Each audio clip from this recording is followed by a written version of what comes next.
So we've been running a project for the last 4 years called Sound, Image and Brain. It was originally set up as a combination research and design project with an industry partner called Roll7, who are a computer games company, and a community organisation called Sound and Music. But specifically they were involved in terms of giving us a range of different people that we then went on to work with, or kind of helping in terms of organising our relationship with learning disabled communities and physically disabled communities. So we went into schools developing tools for people who have learning disabilities and physical disabilities so they can interact with sound and music more easily in a way which was more about their engagement rather than how people think they should engage. It was more about observing and understanding what their needs were, trying to develop software and creative technologies using mobile devices and sensors to allow them to create music in a way which suited their needs. We then worked with Heart and Soul, who are a community music organisation, on the Paralympics Unlimited Festival, where we were one of the top Paralympic projects. We were the only digital project. We had 6 different digital installations, all co-designed by disabled people, allowing ordinary people from all walks of life to make music in the South Bank Centre as part of the Paralympics Festival. And the technology that we developed as part of that gave us a lot of insight into how we visualise music and also how we understand and extract information from music using signal processing. We worked with Roll7, who are an independent games company, to develop a prototype called Beat Fighter, where you listen to it, you basically take any music that you have, and while you're listening to it, it makes a game, which is always exactly the same for you and all your friends, so you can high score against your friends.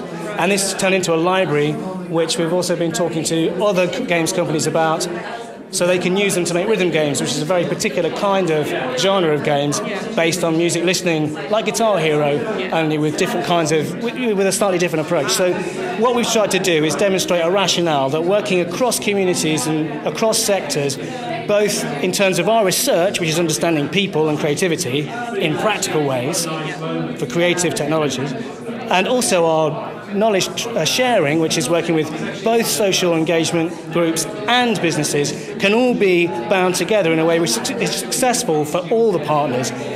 As long as people understand it is research, as long as people understand it is about making money, and as long as people understand it is about knowledge gain from working with communities, those 3 things, I think we managed to do those and sort of prove the point that other models like the digital R&D are a good approach and deserve to continue to be funded.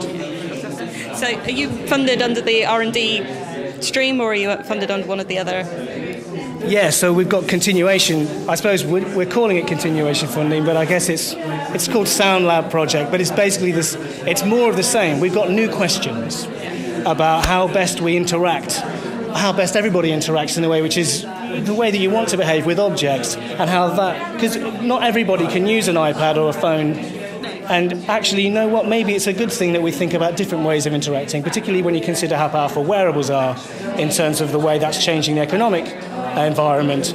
We've got technologies which are enabling us to explore that space, which are entirely ours, and we're just trying to make new software and hardware that another games company can then use to create middleware they can sell on to other games companies. So it's about being creating business-to-business opportunities, as well as this old chestnut of, are we selling to consumers? Actually, it's good to sell business-to-business. And that way, it's about we're doing underlying research. So yeah, we've got digital R&D funding, and it's new questions and new answers, hopefully. Fantastic. Is there anything that you've got on your stand to demonstrate some of the technologies that you've been working with? I normally do this while I'm describing what we did because it makes much more sense. Yes. Our projects are about doing rather than talking. But this is the project that we created in collaboration with Whitefield School and Centre and Linwood School. Whitefield's is the biggest special educational needs school in Europe, and we work with a wonderful woman called Nicole Whitelaw. And we work with a group of autistic teenagers. And we also worked at Linwood School and at St Francis School in Lincoln with an amazing guy called Mike. And we had a room of, we had a really good relationship, I think, with our students, and it was a nice way of developing the technology. So one of the problems is, how do you record the bit you're interested in? Especially if you're in a room full of noisy people. So it automatically got me talking, even though we're in a noisy room. It analyzes the signal in real time and picks out the interesting bit, and it tops and tails it, which is, extracts the exciting data. And then we can interact with it. It gives us visual feedback. We can control it, we can stretch it. And what this is a series of tasks that we'd ask the children to engage with, and also the workshop leaders. We would do task analysis. Can they record? Can they play back? Now, sometimes if someone's in a wheelchair and they have limited mobility, how do they then decide to record or play something back? So we found that we could get the kind of signal processing optimization that allowed us to strap the phone or the pad to the chair. And so now that's just the fact that they can use their wheelchair allows them to control the sound. The whole chair in the process. That's right. So we ended up with 20 kids in the same room, all moving their chairs around, just recording each other's sounds. And we called that game Sonic Tag. So you would go, you'd find a sound, you would share a sound with someone else. We developed that into the Dean Rodney Singers app, which is what I was telling you about, which was one of the main installations at the South Bank Centre, as I mentioned. This app, it takes music written by 72 different disabled musicians across the world, and it organises it using the Sonic Tag framework, so you can choose individual tracks, and you can then begin to edit them, so you can pick one, and then it gives you that particular track. Let me pick something which is a bit more obviously musical. And then you can change the speed of it, you can interact with it in different ways, so they go much faster. We can do my favourite, which is the distortion, which means you can see that the visual, I know it's hard because you're all the way over there, but we can really kind of control the sound quality. And for us, it's not about saying, oh, this is what music is.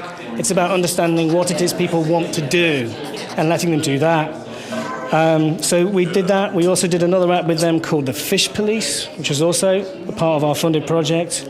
This app is to publicise a track called Fishwater, which is Dean Rodney's band.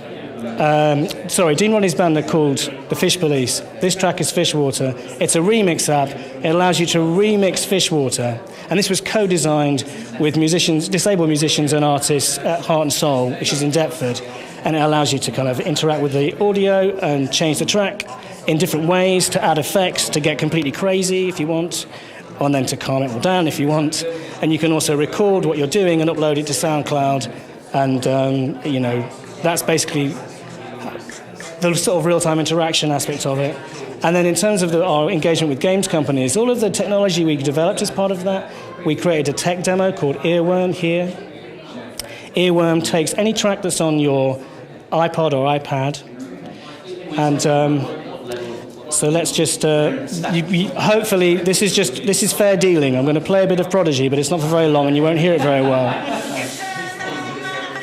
And this is a tech demo, so it turns it into a rhythm game. And it uses the same analysis techniques that we use to record interesting material and analyse material when we're in the real-time scenario of people making music, to create this 3D game surface, which is always responding to the music in a way which is a model of how we listen to music. So they then use this to get more funding to develop the games professionally, and that's kind of how the relationship works. Fantastic. So where can people go to find out a bit more about what you do? You can go to the App Store, you can download the Dean Rodney Singers, you can download the Fish Police Fishwater app, you can download Earworm. If you're a coder or creative coder, the libraries that we created are available open source on GitHub. If you go to GitHub and type audio DSP, our library is the first result. It's the top result for audio processing, particularly real-time audio processing on GitHub. And GitHub is a universally admired place on the internet where you go to get free software. So we're trying to contribute, we're giving it back. Because we were funded, we give back as much as we can. And it's nice to be the top result, but also that's because we spend time trying to make software that other people can use, not just businesses, but ordinary people who just want to make creative technologies. Fantastic. Thank you very much indeed. Excellent.